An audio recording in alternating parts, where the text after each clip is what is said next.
YCP ప్రభుత్వంలో అధికార మదంతో ప్రవర్తించిన వారు పెట్టాబేడా సర్దుకోవాలని టీడీపీ పొలిట్ బ్యూరో సభ్యులు రెడ్డెప్పగారి శ్రీనివాసులరెడ్డి అన్నారు. కడపలో ఏర్పాటు చేసిన మీడియా సమావేశంలో వారు మాట్లాడారు.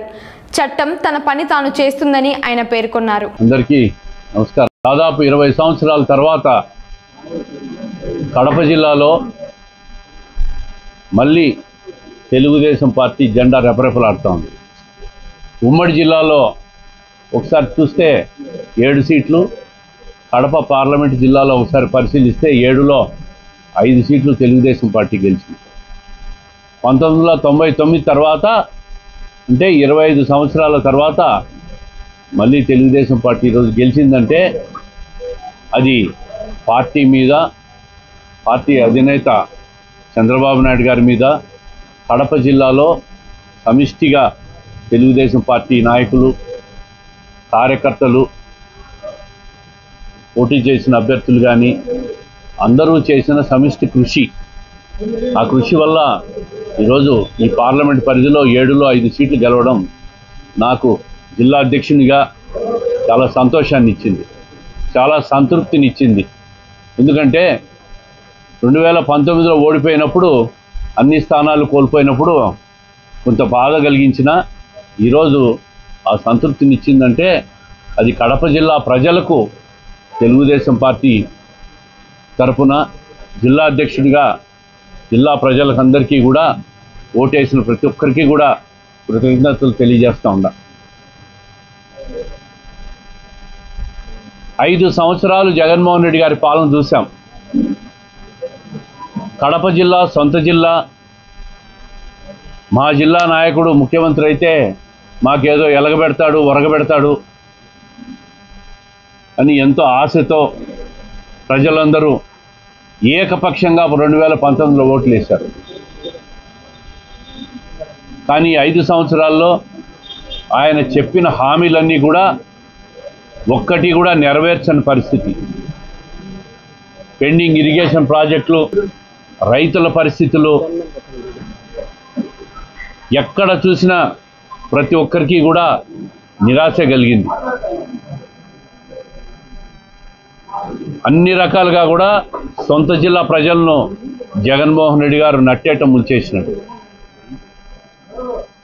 నీటిపారుదల ప్రాజెక్టులు అయితే పూర్తిగా నిర్లక్ష్యం చేసినాడు. రైతులను పూర్తిగా విస్మరించినారు. అన్ని వర్గాల ప్రజలు అసంతృప్తితో ఉన్నారు. నవగ్రహాలు అని చెప్పి చాలామందిని అనేక రకాల కండిషన్లన్నీ పెట్టి కోత వేసినాడు. 3000 రూపాయలు పెన్షన్ ఇస్తాను, అధికారంలోకి వస్తానని చెప్పి ఆ 3000 ఇచ్చేదానికి 5 సంవత్సరాలు పట్టిందని.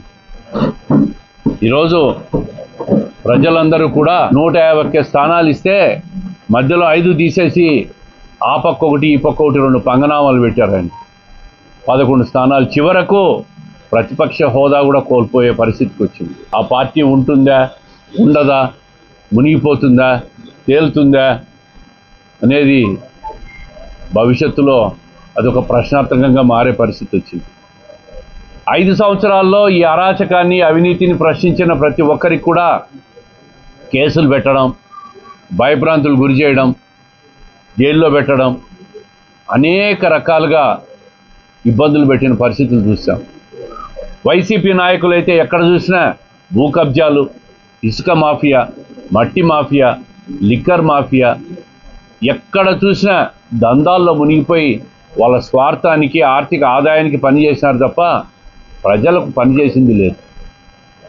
45 సంవత్సరాల సుదీర్ఘ రాజకీయ జీవితంలో చంద్రబాబు నాయుడు గారు నిత్యం ప్రజల కోసం, ప్రజా సంక్షేమం కోసం, రాష్ట్ర ప్రజల కోసం, తెలుగు జాతి కోసం పనిచేశాడు ఆయన. అమరావతి రాజధాని లేదు ఈరోజు. ఎక్కడుంది మన రాజధాని అంటే ఆంధ్రప్రదేశ్కు దురదృష్టం ఏంటంటే రాజధాని లేదు. ఉమ్మడి రాజధాని హైదరాబాద్ టైం అయిపోయింది, రాజధాని లేకుండా చేశాడు. కడపకు స్టీల్ ఫ్యాక్టరీ అని చెప్పాడు, 3 సార్లు భూమి పూజ చేశాడు, ఒక్క ఇటుక కూడా బెర్చలే. ఏ కార్యక్రమాన్ని కూడా సొంత జిల్లాకు ఈ జగన్మోహన్ రెడ్డి గారు కానీ, ఈ ఎమ్మెల్యేలు కానీ చావు తప్పి కన్ను లొట్టపోయిన చందంలో ఎంపీ గారు ఏదో గెలిచాడు. ఈయన అబద్ధాలకు ఈయన మీద హత్య ఆరోపణలు. వీళ్ళందరూ కూడా 5 సంవత్సరాలు పాలకులుగా కడప జిల్లాను పాలించి సర్వనాశనం చేశారు. అందుకే కడప జిల్లా ప్రజలు కూడా నువ్వు వద్దు జగన్, ఇంకా నువ్వు ఉంటే ఈ రాష్ట్రం కాదు ఈ జిల్లా కూడా నాశనం అయిపోతుందని చెప్పి ఆయనకు కూడా బాయ్ బాయ్ చెప్పిన పరిస్థితులు చూసాం. చాలామంది కార్యకర్తలు ఇబ్బంది పెట్టారు, భూదందాలకు పాల్పడినారు, అమాయకుల భూములు లాక్కుండే పరిస్థితి చేసినారు, అధికారులను అడ్డం పెట్టుకొని ఆన్లైన్ చేయించుకొని వాళ్ళ ఆస్తులు కొట్టేసే ప్రయత్నం చేసినారు. నేను ఈ సందర్భంగా కడప విషయానికి వస్తే ఒక మాట చెప్తా ఉంటా. 10 సంవత్సరాలు అంజద్ బాషా ఎమ్మెల్యే, డిప్యూటీ ముఖ్యమంత్రి అంట.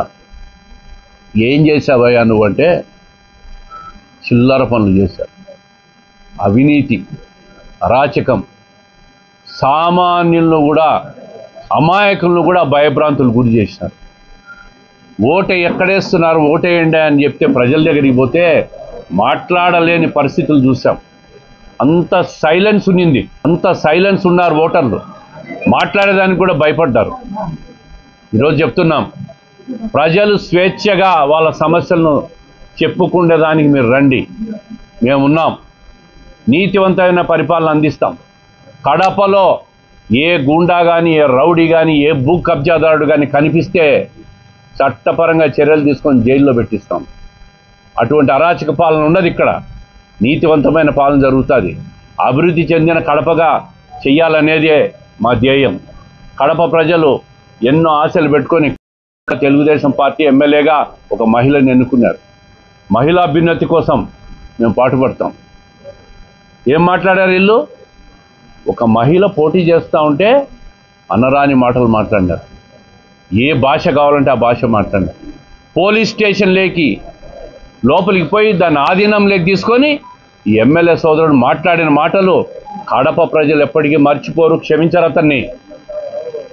బయట ప్రెస్ మీట్ పెట్టి ద్వారకానగర్కి వస్తాం, నా ఇంటికి వస్తాం, నన్ను కొడతామని చెప్పి మాట్లాడినారు.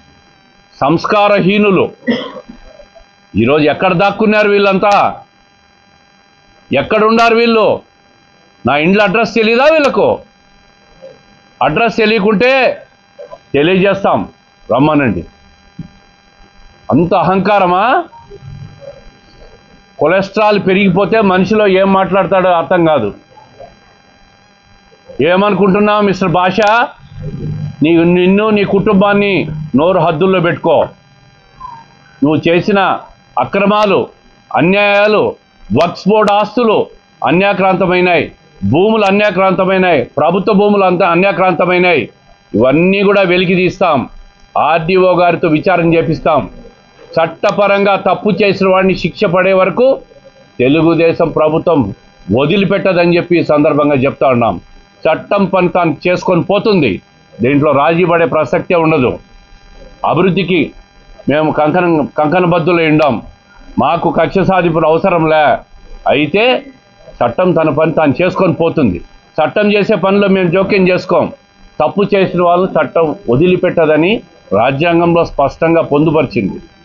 ఎక్కడెక్కడ దాక్కున్నారో ఈ గూండాలు, రౌడీలు, భూ కబ్జాదారులు, గాంజా పెడ్లర్సు, వాళ్ళందరూ కూడా తొందరగా కడప నగరం వదిలిపెట్టి పోవాలని చెప్పి వాళ్ళకందరికీ కూడా వార్నింగ్ ఇస్తూ ఉండా.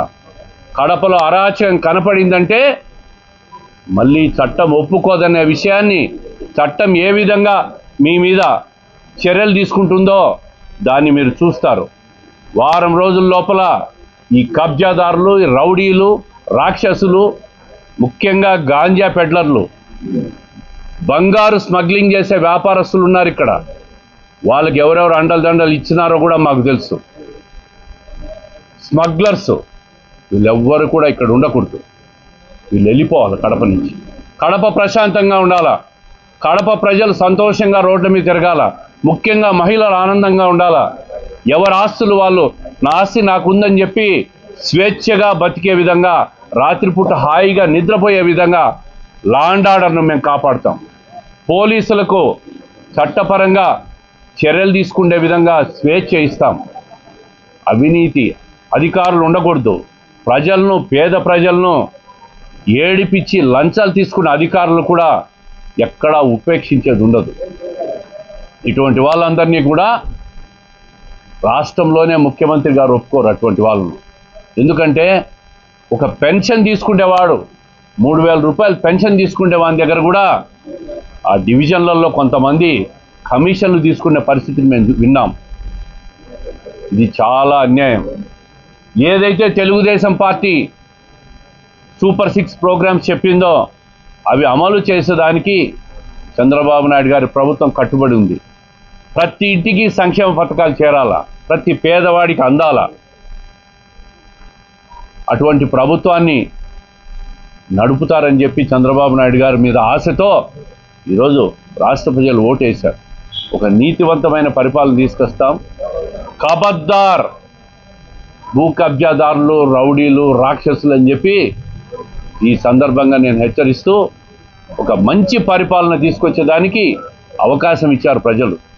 20 సంవత్సరాల తర్వాత కడపలో తెలుగుదేశం పార్టీకి పట్టం కట్టారు. తెలుగుదేశం పార్టీ కార్యకర్తలు ఎవరైతే ఈ ఎలక్షన్లో 6 నెలలుగా కష్టపడ్డారో, ఎవరైతే ప్రతి బూత్ లెవెల్లో, ప్రతి డివిజన్ లెవెల్లో కష్టపడ్డారో వాళ్ళందరికీ కూడా గౌరవిస్తాం, గుర్తింపిస్తాం. వాళ్ళకందరికీ కూడా పార్టీ మంచి చేస్తుందని చెప్పి వాళ్ళకందరికీ హామీ ఇస్తున్నాం. అందరికీ నమస్కారం.